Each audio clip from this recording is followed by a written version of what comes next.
오늘 아침에 제가 10장으로 이렇게 넘어왔거든요.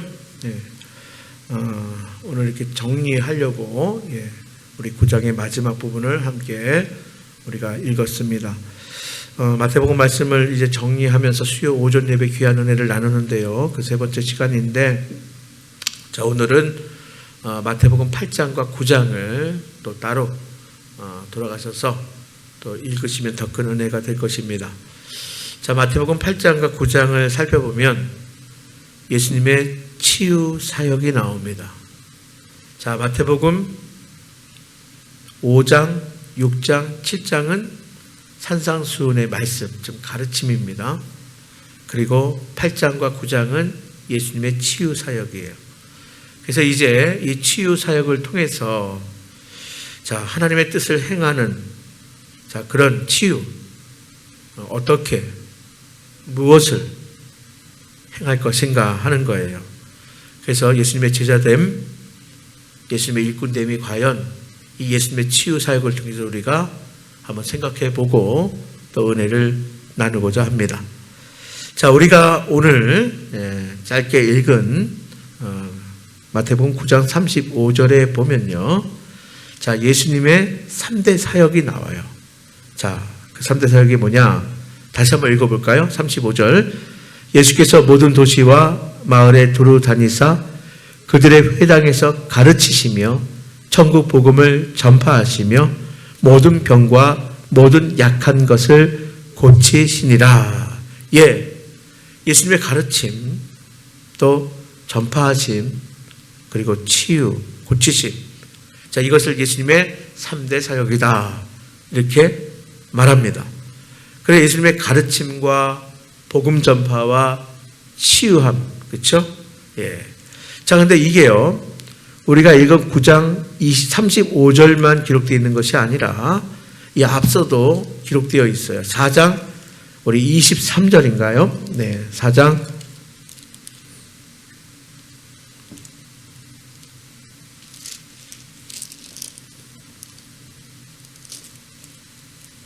4장 23절에 함께 봉독합니다. 시작. 예수께서 온 갈릴리에 두루 다니사 그들의 회당에서 가르치시며 천국 복음을 전파하시며 백성 중에 모든 병과 모든 약한 것을 고치시니. 그렇죠? 여기도 동일하게 기록되어 있습니다. 예수님의 3대 사역. 자, 다시 정리할까요? 가르침, 천국 복음의 전파, 그리고 치유하심. 그렇죠? 이거예요. 자, 말씀드린 것처럼 이것이 예수님의 3대 사역이다. 자, 마태복음에 그러면 5장부터 7장까지는 뭐라 그랬어요? 산상수훈, 산상설교예요. 어디에 해당돼요? 3대 사역 중에서 가르침에 해당되는 겁니다. 그렇죠? 가르침. 그리고 이제 8장과 9장을 우리가 정리한다 그랬습니다. 8장, 9장은 어디에 해당돼요? 치유하심. 그렇죠? 치유에 해당되는 거예요.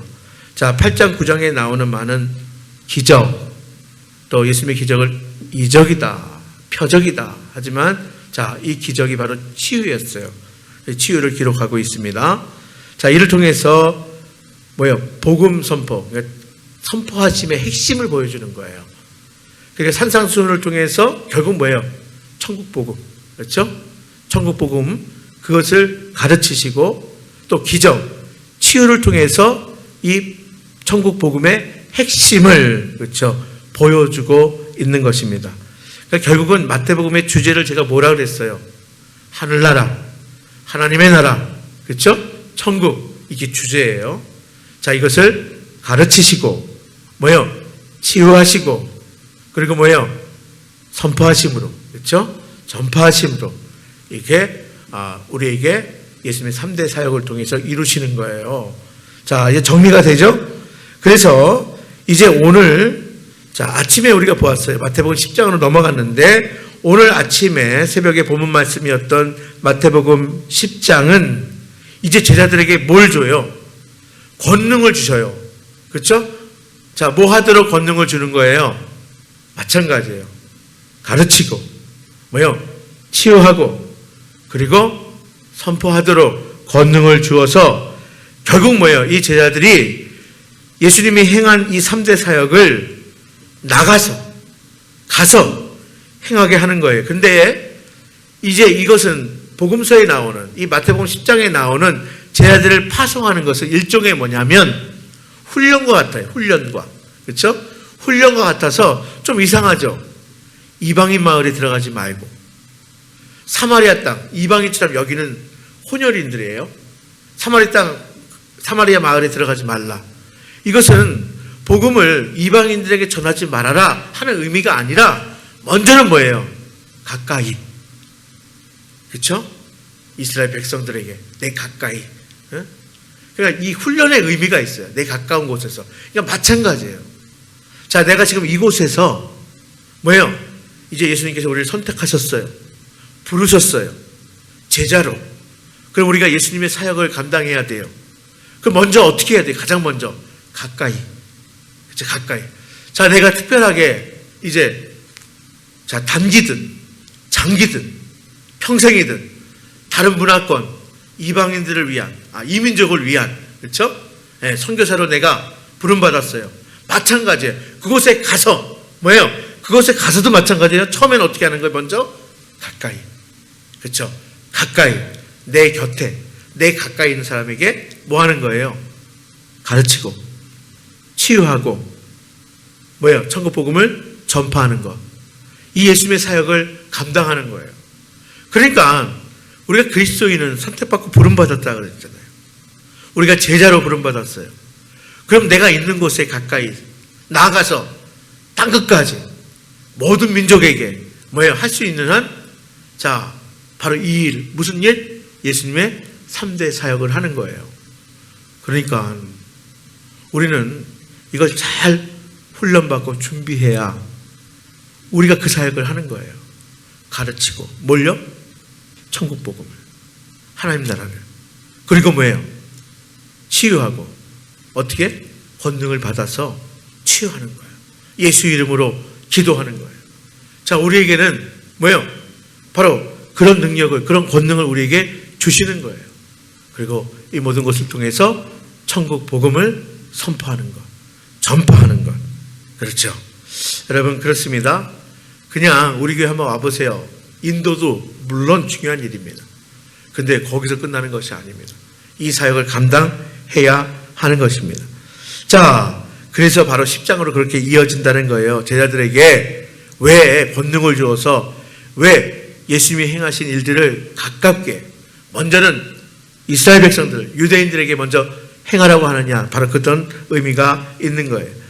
자, 그런데요, 예수님은 이 산상수훈을 마치면서 앞에 마태복음 5장부터 7장까지 산상수훈을 마치면서 자신의 이름으로 3대 사역을 하는 자들에게 불법을 행하는 자들이다. 이렇게 책망합니다. 자, 자신의 이름으로 예수님의 3대 사역을 행하는 자들에게 예수님께서는 산상수훈을 마치고 나서 불법을 행하는 자들이다 책망하시는데 그 이유가 뭘까요? 하나님 뜻대로 행하지 않는 사람. 지 멋대로. 그렇죠? 그러니까요, 하나님의 역사가 아니더라도 사탄도 사람들을 놀래키게 하는 기적을 일으킬 수 있어요. 유혹해 하는 그런 가르침, 얼마든지 사람들을 유혹해하고 미혹해 할 수 있습니다. 왜? 사단은 속이는 자잖아요. 그러니까 악한 영, 사단에게 사로잡혀서 종노릇하는 자들도 그렇게 할 수 있어요. 그래서 뭐예요? 예수님의 이름으로 이 3대 사역을 행한다고 다 하나님 뜻대로 행하는 것이 아니라는 거예요. 자, 앞으로는 예수님의 이름으로 했는데 가만히 보니까 그 속에는 뭐가 있어요? 탐욕이 있어요. 욕심이 있어요. 하나님의 영광을 위해서가 아니에요. 그래서 예수님께서는 산상수훈을 말씀하시고 나서 자신의 이름으로 행하는 자들을 바로 불법을 행하는 자들이다 책망하신 이유가 거기 있어요. 중요한 것이 무엇입니까? 하나님의 뜻대로 행해야 함을 강조하고 있는 거예요. 하나님의 뜻대로. 결국은 뭐예요? 우리가 잘 말씀을 알아야 돼요. 하나님의 뜻을 알아야 돼요. 분별해야 합니다. 그래서 오늘은 이 예수님의 치유 사역에 대해서 생각해 보고자 합니다. 지금은 많이 없어졌는데 과거에 보면요, 이게 다니다 보면 뭐 이렇게 보면 그 도시에도 치유사역, 뭐 도시 뭐 이렇게 항하는 데 있는데요, 상당히 염려스러워요. 그렇죠? 그래서 우리가 잘 알아야 되는 거예요. 자, 십자가 걸어놓고요, 교회라고 하고요, 치유사역 한다 그러고요, 잘못 가면 안 되는 거예요, 사실은. 그래서 뭐냐면 예수님의 치유사역을 우리가 잘 알아야 돼요. 과연 예수님의 치유사역이 또한 우리에게 그 권능을 주셔서 그 사역을 감당하도록 하는 그것이 어떻게, 무엇을, 치유사역을 할 때에 우리가 어떻게 행해야 하는지 잘 살펴보아야 하는 거예요. 자, 그래서 자, 오늘 8장과 9장 읽어보라고 그랬어요. 이 마태복음 8장과 9장의 치유는 10가지, 치유 10가지가 나오는데 세 단락으로 구분되어 있어요. 자, 8장 1절로 17절까지는 나병 환자의 치유, 백부장의 종의 치유, 베드로 장모의 치유가 있어요. 이렇게 세 가지 자, 치유가 나옵니다. 8장 18절로 9장 13절에는 풍랑을 잔잔케 하시고요, 귀신 들린 사람을 치유하시고 중풍병자를 치유하십니다. 자, 요 내용이 있어요. 이게 두 번째 단락이에요. 8장 18절로 9장 13절까지, 그리고 9장 14절로 마지막까지는 관리의 딸의 치유와 혈루증 여자의 치유와 맹인의 치유와 벙어리의 치유가 나옵니다. 자, 그리고 이 세 단락의 치유 사역 마지막에 각각 사역의 뜻을 정리하는 마지막 말씀들이 담겨져 있습니다. 예, 그렇습니다. 자, 그럼 먼저 예수님은 산에서 내려와, 왜 산에서 내려오셨어요? 산상수훈을 마치시고 산에서 내려와 사람들에게 갑니다. 그러니까 우리가 한번 그려보자 그랬어요. 처음에 산상수훈 어떤 그림이에요? 산 제일 위에는 예수님, 중간에는 누구예요? 제자들, 그 밑에는 뭐예요? 무리들, 그렇죠? 무리들, 예수님, 제자들, 무리들. 이게 뭐와 흡사하다 그랬어요? 구약에 모세가 십계명 율법을 받을 때에 시내산 정상의 모세, 중턱의 장로들, 산 아래의 이스라엘 백성들. 그래서 뭐예요? 예수님께서 이 산상수훈의 말씀은 마치 옛 율법의, 그렇죠?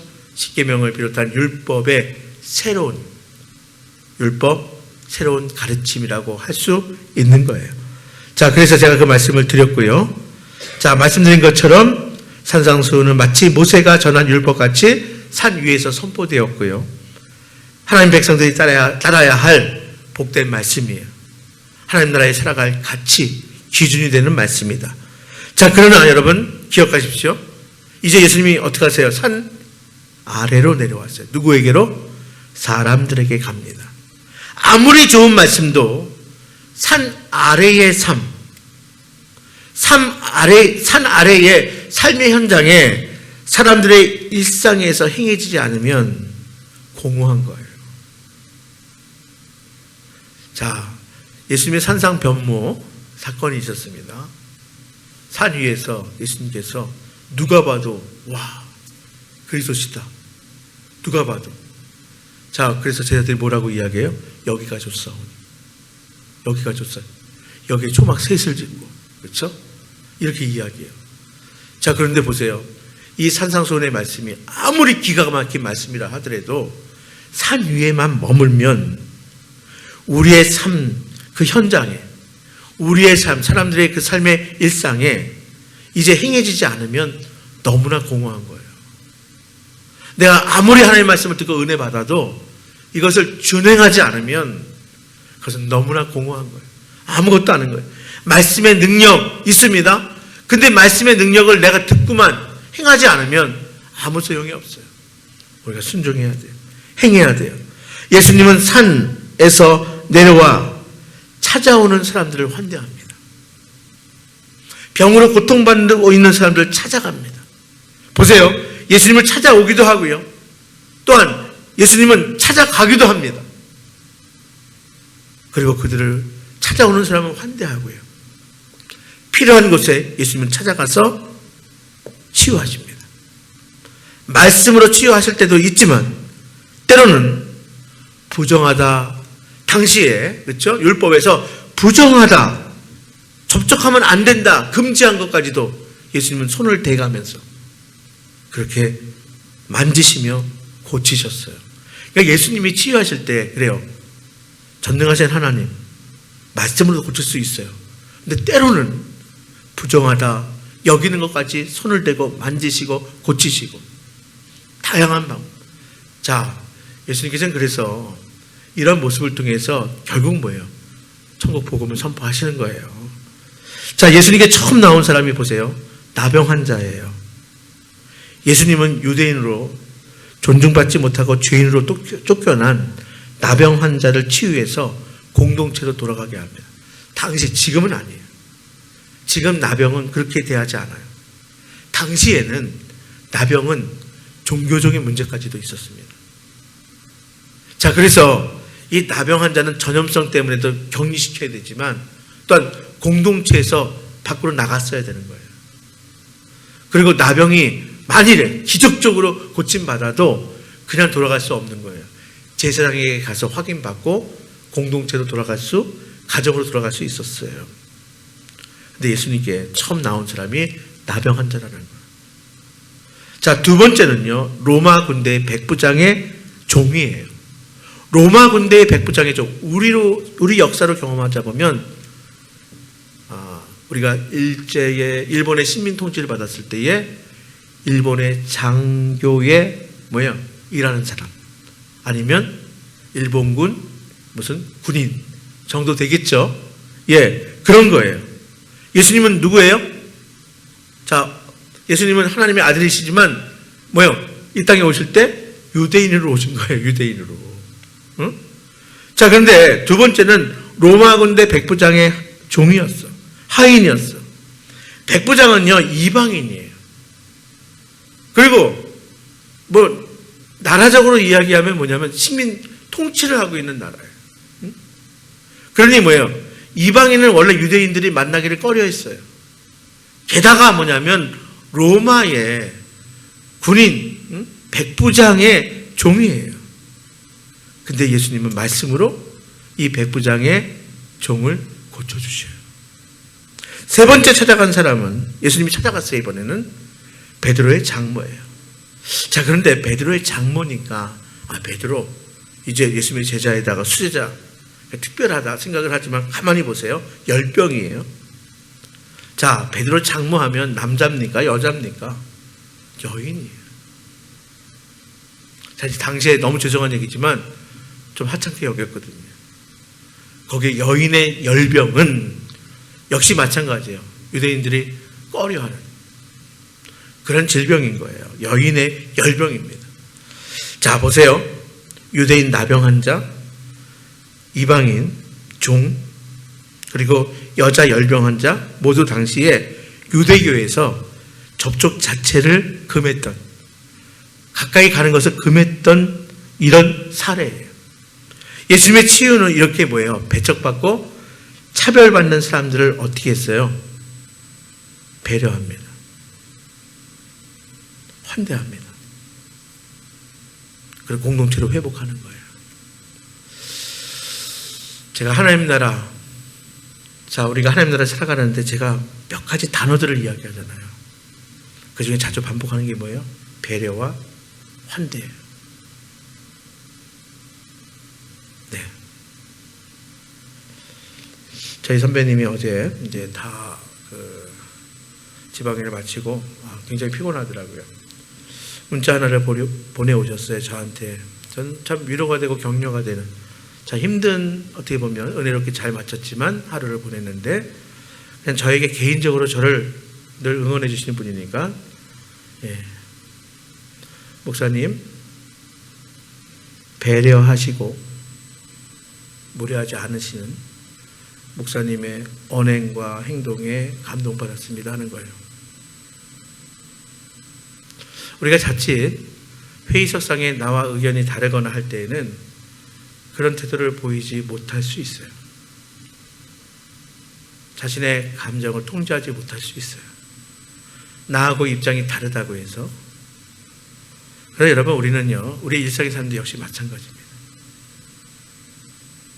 예수님은 이 치유의 이 사역조차도 보세요. 먼저 이 세 사람, 그렇죠? 어떻게 보면 샘플입니다. 우리가 어떻게 또 무엇을 행해야 할 것인가, 치유해야 할 것인가 너무나 잘 보여주고 있는 거예요. 예수님은 치유를 통해서도 배척받고 차별받는 사람들을 배려하고 환대하며 공동체로, 가족의 품으로 돌아갈 수 있도록 회복시키셨다는 사실을 기억할 수 있기를 바랍니다.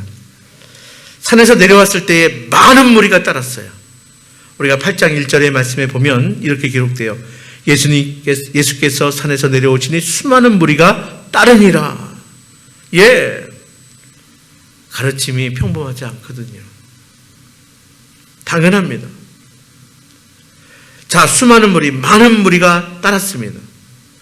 예수님은 많은 무리가 보는 중에 치유하셨어요. 자, 그런데 둘째 단락의 치유가 시작될 때에는 이게 또 달라요. 둘째 단락, 제가 8장 18절로 9장 13절을 둘째 단락의 치유라고 했어요.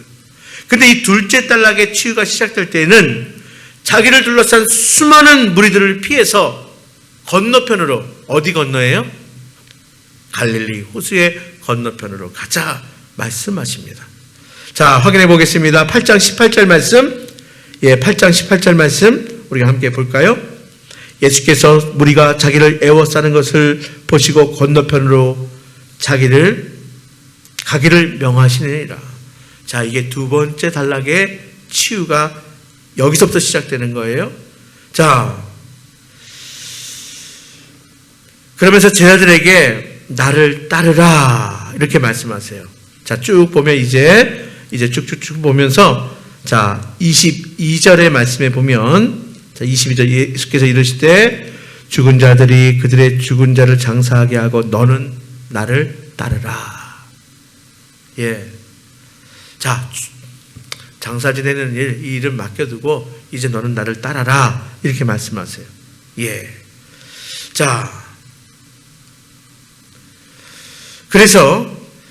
그리고 나서 이제 바로 뭐냐면 세 번째 단락의 치유 앞에서 뭐라고 말씀하시냐면, 이제 세례 요한의 세대가 지나갔음을 세례 요한의 제자들의 질문을 통해서 답하시면서 이제 새 시대가 되었다, 새로운 삶의 방식으로 살아가야 함을 말씀하십니다.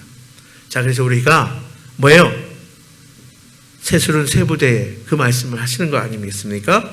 그래서 9장 17절 말씀, 이제 9장으로 넘어가면 9장 17절, 새 포도주, 자, 그 다음에 생배 조각, 이렇게 말씀하시면서, 근데 우리가 17절 말씀만 확인해 보겠습니다. 시작. 새 포도주를 낡은 부대에 넣지 아니하나니 그렇게 하면 부대가 터져 포도주도 쏟아지고 부대도 버리게 됩니다. 새 포도주는 새 부대에 넣어야 돌이다 보존되느니라. 이게 언제 나왔냐면 세 번째 단락의 치유 앞서서, 그렇죠?